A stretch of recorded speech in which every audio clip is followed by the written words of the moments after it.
The Last Stop to Hell ang tawag ni ining horror booth nga gi-display karon sa Barangay Subang Dako.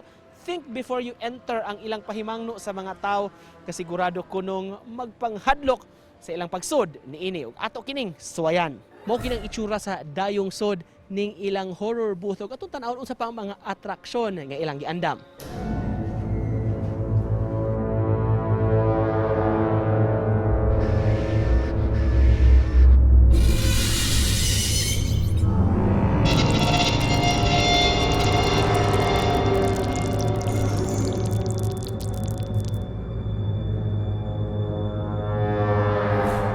Og ni higayuna mga kapuso, makauban nato ang nagpasiugda ning mga horror booth sa Barangay Subang Dako nga daghan gyud ang naghinam-hinam ang SC chairman sa Barangay, Santi Luchavez. Good morning. Mayong gabi kanimo Santi, kumusta? Ngayong gabi, sir. Okay lang, good. Sa katuyuan sa barangay pag-organize. Katuyuan sa barangay to organize horror booth and to remind the people nga dili kahadlukan ang kamatayon. And also, we want to showcase the art of Subang Dako Ano niyo. Ganito mga abat-abat o mapagpanghadlok nga kumon ning panahon sa kalag-kalag makapuso arita sa simbahang Katoliko ug unsang ilang buot advocate karong panahon na labi na nga ubay-ubay sa mga simbahan mihimo nining parada sa mga santos o sa niini dito sa isla sa Bantayan. Makauban nato ang kura paroko sa Santo Niño Roman Catholic Parish, Father Dave Villaseran. Maayong buntag ug maupay na aga kanimo Father Dave. Kumusta ug welcome sa GMA Regional TV Live. Maayong buntag, Rico, ug sa tanang mga viewers karong buntaga. Padre, daghang salamat sa pag-uban kanamo this morning. Arita sa nag-viral ninyo nga post sa simbahan, Father, sa parokya. Can you tell us, kano sa aman gihimo ninyo inyong parada sa mga santa? Karong tuig 2022, nagkasinabot mi sa tibok parokya nga among pasidunggan ang sakripisyo sa mga babae, hilabi na ang sakripisyo sa mga inahan. So mao nang naghimo mi og parada sa mga santa, mga inahan nga naa sa nagkalain-laing kapilya nga sakop sa among parokya. Amo silang gipili kung pilay edad sa santa, mao sa edad sa inahan nga pilion niya. Sila ang nagportray sa kinabuhi sa santa.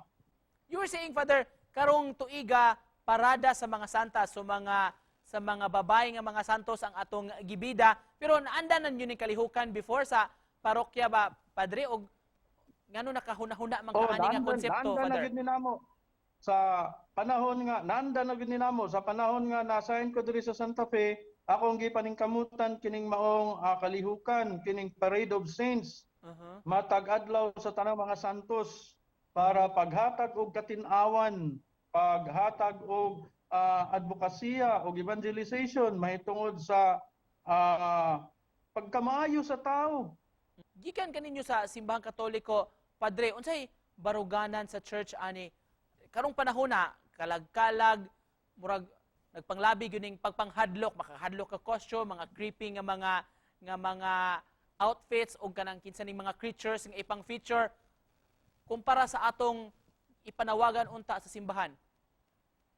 Actually, tungod gud ni sa pagtuis sa kasaysayan, kaya actually kaning pulong nga Halloween ang tinud-anay gud ta ning meaning mao kining Eve of Hallows or Bispera sa piyesta sa mga santos. Kining Halloween party, dili kung mag-Halloween party, dili unta ni mahitungod sa mga kalagkalag, dili unta ni mahitungod sa mga manananggal ug sa uban nga mga aswang-aswang. Say natabang ini nga mga activities, Father, lain-lain nga mga kalihukan nato sa pagtuo sa atong mga parokyanos, pagtuo sa mga Katoliko. So, nindot kayong nahitabo kay mas naligon sila sa atong pagtuo ug na-evangelize sila. Nganong mahinungdanon, nganong importante man, Father, ang atong pagtimaan ining mga adlaw, Father, sa Todos los Santos ug sa adlaw sa mga minatay? Kay kita mao man sa ni atong padulungan. Padung man kita sa kamatayon. Pero padung sa pagpadung nato sa kamatayon, padung sa gyud tas Ginoo. Kay sa pagbuhat nato na ang Ginoo ug sa kamatayon na sa dang Ginoo. Mao na nga sa atong pagkamatay importante nga makakita na kita daan sa atong padulngan Mhm. nga mao din ang atong padulngan ang kamatayon. So atong i-aim or atong paningkamutan nga ang kaayo nga naa sa tao mao unta ang mugawas ug mapaambit. Father, after sa Todos os Santos adlaw sa mga minatay, November 2 karon sa may mga buot ninyo ipahibaw or murag ipahimangno ninyo sa mga residente nato diha sa Santa Fe. Sa Santa Fe, ang akong buot yun nga mensahe para sa mga Santa Feanon nga mao sa niya ang ang mensahe ni Papa Francisco ngadto sa tagsa kanato kaning gitawag nga simple holiness. Padre, Pohon. unsa ko gusto nimong murag mapaambit pod nga short message sa mga tao padre nga karong panahon na murag magpasulabi ang ilang kamahadlokon. Kamahadlokon tungod aning mga Kanang mga kining Halloween. Halloween. Ilang bati nga Concept. pagsabot sa Halloween, no?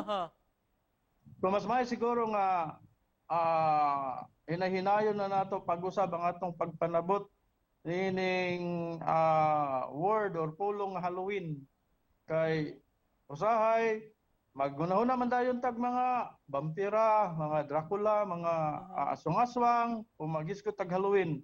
Pero ang tinud-anay day ni kinabuhi day kini sa mga santos ug mga santa. Just to close this, Father, message nimo sa atong mga kapuso, sa atong mga kaigsuonan nga nagtan-aw karong buntaga. So, salamat kaniyong tanan o sama sa atong pagsaulog karon sa adlaw sa mga santos. Dunay tulo ka mga butang nganong gitawag silang mga santos o mga santa. Pag-ampo, sakripisyo ug disiplina. So mao na ang akong katapusan nga mensahe alang sa atong mga viewers karon.